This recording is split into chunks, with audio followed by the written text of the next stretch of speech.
The spring is finally here, and finally, the quarterback carousel in free agency has come to a close. We've now entered the spring and summer part of the half of the season. It's your favorite time of the year. It's my least favorite time of the year. Let's talk about all of it. Let's hit it and get it started. I could trip a referee, tell by my attitude that I most definitely from.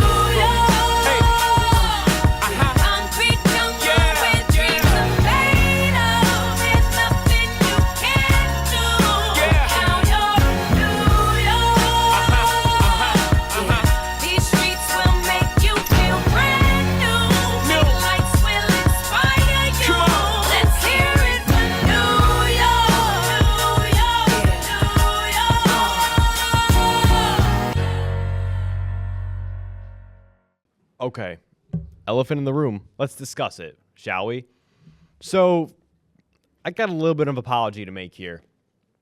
Remember when I ranted last week about Jameis Winston being signed to the Giants? Yeah. It's safe to say this didn't age very well because Russell Wilson is a Giant. That's right, ladies and gentlemen. The Giants were feeling dangerous, and they were feeling unlimited. They've now signed the veteran quarterback to a relatively cheap one-year deal, not too much. Look, I've been destroying Joe Shane and Brian Dable on here, but they've approached this offseason as well as they possibly could have. This is probably the best quarterback room the Giants have had in the last 10 years, and that's not saying much. They've had a washed-up Eli Manning and Daniel Jones, and because of this signing, I had to change up my mock draft. And I don't like doing that a lot because I like continuity, but nevertheless, it's pretty different than the last one, so here we go. Now, at number 3, I actually do not have Abdul Carter here. I think given what Brian Dable's been saying recently, I got a feeling it's going to be Travis Hunter. And following him, Emeka Egbuka's stock, surprisingly, and I disagree with it, his stock has been falling tremendously. I think if he's there for the Giants, he should definitely be in play, assuming whether Abdul Carter is the pick at 3 or not, they should take him if Luther Burden or Emeka Egbuka are there. I don't think Matthew Golden's going to be there because his stock is going up. Following him, quarterback Jalen Milroe and defensive tackle Ty Robinson. I think that big four right there, that rounds out a great first 4 picks for the Giants. I could be wrong about the first couple of picks. I could be very wrong about the first couple of picks. But we'll see what they do after that. I like where they're going. Let's just see if they could save their jobs. Now, shade of green. The Jets have been about as boring as possible this offseason. Like, very, very boring. The signing of Justin Fields. Okay.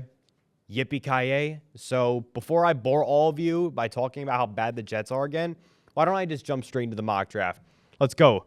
Tight end, Tyler Warren. Defensive tackle, Tyleik Williams. I don't need to discuss either one of them. I've talked about them enough. This is where it gets different.